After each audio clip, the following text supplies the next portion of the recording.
Hello, welcome to Karma on Deck. I'm Karma. Welcome to Karma on Deck. I'm Karma. This is your weekly reading for the sign of Aquarius. Here we go with that again. Let's take a look and see what Aquarius has going on. I'm an Aquarius moon, so I'm going to have to listen to this a little later and see what's up for us. All right, here we go. I shuffled beforehand, but I always like to do it on cam too for you guys to see. All right. For those of you on my other social media platforms, please join me on my YouTube, Karma on Deck. You can see the cards picture in picture. And you can see their relationship to one another and how they go. First thing comes up, Nine of Coins. Page of Cups. Ooh, High Priestess Intuition. Five of Wands. And the Queen of Swords. Okay, so Nine of Coins is our card that's all about having this decision-making process that's going on, okay? So this is like decision-making as well as contracts or putting things on paper, and that means taking things a little bit more seriously. We also have the Page of Cups, which is new beginnings, High Priestess, Five of Wands, Queen of Swords. So Five of Wands is feeling a little backed into a corner, and if you look at this card right here, he's got this, you know, these little snakes or little baby bites on the bottom here, and he's backed up against the wall and he's feeling as if he wants to lash out maybe, or he's holding his ground. So the first thing for Aquarius is all about like fighting this sensation of feeling backed into a corner. I put ochre instead of over. Jeez, I can't be trusted with anything. So you know, we may be feeling as if we want to walk away from something. So let's take a look and see how this progresses forward. Your intuition is telling you that some things are about to pop. Now, with this Mercury retrograde, there are some elements of surprise that have been talked about with Uranus. Scorpio is referencing intensity. So some intense moments might be happening for you. And your intuition, the High Priestess, has to do with secrets. It has to do with the secrets of the universe, other people's secrets, hidden knowledge, things popping up. And in response to that, we have the Queen of Wands, or sorry, Queen of Swords, which is walking away from something that doesn't serve us, walking away and making sure that we don't keep feeding something that isn't giving us the kind of richness that we deserve. Now, the Queen of Swords, we don't water a dead tree, right? And she's got this tree behind her and she's not going back. So there's certain things that Aquarius is, you know, feeling as if they need to leave alone. Now, I titled this Fighting Starting Over when I channeled what the reading was going to be about beforehand, and I pulled a one card and I got this Page of Pentacles, and I'm curious to see if it'll pop up because it's the one I focused on or saw before I did the reading. But I do have the Tower card. Okay, so the Tower card are big surprises too. That's like, ugh. It doesn't have to be anything major like the hurricane and that I have with some clients down in the Gulf who've been in just constantly being evacuated, and every time they think they're going to get their shit together, here comes another one. But it doesn't necessarily have to be that dynamic in 3D. It's multiple events that can cause this chaos for us, but you have the Tower card. So the Tower card, hi guys, hi Coben, hi Anna Marie, hi Eric and Ken. And then let's see who else is on here. Joanna and Sam. Thank you for sharing, Sam. I appreciate that. So I do see the Tower card and then the Fool card next to it, the Four of Swords and the Six of Cups. Now, what is in the way of your joy, right? So you have the Tower card. Now, this doesn't feel like it's something that's going on for you in the moment. It feels like your base where you're coming from out of something that's been chaotic. So if you look at the Tower card, and I'll talk about this, you know, if you guys are taking my Tarot 101 class, you can kind of see when I describe these cards to you. But this card right here is our guy that's wrapped around a tower, and there's lightning and a storm and wind coming, and he's just trying to hold it all together. And that's pretty much what the Tower card is picking up the pieces. But here's the thing that I love about those moments. Now, I don't like chaos. However, I am a queen. I am the Matrix. When I was a paramedic, people used to ask me if I was an adrenaline junkie, and it's actually quite the opposite. I guess, you know, when I look at what kinds of things that I'd been through in my youth and the kind of chaotic events that would happen around me, I was always looking for the quiet space, always looking for the safe space, and always looking for a way out, and I get incredibly focused. Now, you can use that focus to really drive yourself forward, and now it makes me a beast at organizing chaos. Okay, my best friend and I are both life coaches, and we talk about organizing chaos and how we'd like to go from a place of that intensity without the chaos, okay, and how do we channel that. So, you know, I find the calm in it and I just start with one thing and start to move it into place. Now, what happens if you do that when you're not in chaos? What happens when you use that focus and that drive on purpose? But because of the chaos that you've been coming out of, or that you're emotionally feeling, or like you're just starting to feel like you're going to panic, and you're seeing that change needs to happen right away, and you have this Four of Swords, which is about tension. You feel like things have to happen like right now. Now, if you look at this, there's a lot of chaos that's going on around us in the world, everywhere, right? And in a lot of different ways, and it all affects us a little differently. A little different slice of the pie affects each one of us. But what we do have is the Fool card. And the Fool card is all about crossroads. And what I see moving forward is there's a waiting period for you. I see the Two of Coins, which is collaboration, financial stability, partnerships, a job offer. That's the Two of Coins. So if any of you are out there, so Coben's saying, yes, feeling angry and chaos. So the Two of Coins has to do with partnership. It has to do with exchange of money. It has to do with collaboration and support. These two individuals are passing this little item back and forth where it's like, this is in due exchange, right? So I'm seeing that things are going to break for you. We see the Hanged Man right before this Two of Coins, which tells me the wait is over. We also see the Seven of Coins, which is a possible move for some of you. It doesn't necessarily mean for all, but it does mean shifting energy. And I also see the Ace of Coins. So if you can just hold on to a little faith, have a little bit of faith, I'm going to add that to the title so you guys can really focus on that portion. But I want you to also pay attention and have a little grace for miscommunication, because we do have the Three of Swords in play for you. And that's my Mercury card. I hope this helps you out, but just remember the High Priestess is up there, and it's telling you that your intuition is spot on, that to trust it, that there are a lot of things that are coming into play for you, and that you can trust that. Yes, faith, have a little faith. So let's get to your Aquarius moon reading. Please come to my YouTube, Karma On Deck.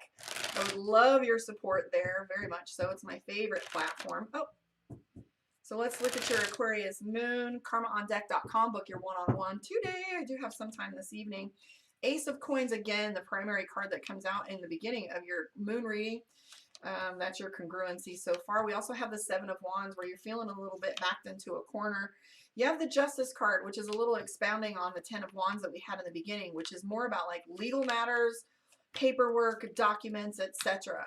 Aquarius, spending a lot of time on TV and the computer, also feeling a little bit isolated as well. Capricorn was kind of sticking it out, hiding out a little bit. Hi, Eric. Hi, Gloria. You know, feeling a little bit like, you know, not talking to people. This one I say is my Snow White card. So what does Snow White do? She goes off in the woods and she's waiting for that perfect moment before she speaks to anybody. And again, we have the Eight of Cups, which is another look at how you're walking away from some situations. We do have the Four of Pentacles, which has to do with betrayal and cheating. It means literally taking something that doesn't belong to you. Now, in a love and lovers relationship reading, this card here indicates cheating or someone doing something that they shouldn't, where they broke a confidence or broke an agreement. So you may be feeling as if some people aren't keeping their agreements or hadn't been in the past. And so you have the Moon card, which is fear. So Page of Pentacles is the card that I did channel for you. And this is the card that I pulled when I wanted to know what our reading was going to be like for Aquarius. Now I'm an Aquarius moon. So right here, this has to do with starting over financially. Now for me, it's not literally starting over in my business, but it has to do with refreshing my intentions when it comes to how I'm working my business, because I've moved and I finally, for the first time in probably a year and a half, am feeling settled and rhythmic. And I feel as if I have a grip and a grasp on what it is I want to do. And I've finally got less chaos in my way so I can focus on that. But there's a lot of this insecurity that's going on, and it's like, where do I start? Do I jump right back in where I was, etc.? I mean, you also have the Three of Swords. So the Three of Swords is miscommunication. Literal translation of the Three of Swords is heartbreak if you don't communicate. So even and this is me during Mercury retrograde, and me in life in general, is my policy is to speak on it. Like, no matter how difficult it is and whether you shake or cry during the delivery, so be it. Vulnerability is key. Body language is everything. How do you argue? And I mean, if they're going to argue with you, I know I hear people all the time that's like, he isn't even there for me. I cried and he doesn't care. And it's so sometimes they get overwhelmed. And I'm not talking about freaking out. I'm talking about like being in a quiet moment and being vulnerable and allowing your emotions to flow if they have to. Because once you unhinge that, you no longer have to deal with it. You no longer have to unpack it. And if it's received wrong, at least it's out there and you can course correct after it's been delivered, right? I went way over last time. I'm trying to peek at my times. I can't post a 15-minute video anymore on Instagram. So Page of Pentacles is starting over and feeling as if you're a noob. Now that's not necessarily true, guys. I mean, we have the Magician in play for us, right? Or was that us? I don't know, I get lost. But, you know, we're not starting over at this phase in life. We just feel insecure. So insecurity is a little bit of the name of the game, especially when it comes to emotions. And the other thing that I wanted to mention was the 10 of Cups and the 7 of Wands in play, 10 of Cups being our fantasy and perfection. This is the thing that we're trying to attain. And oftentimes the 10 of Cups is the image we want to portray. Now, for example, my past, and it's the only story I can tell is my own.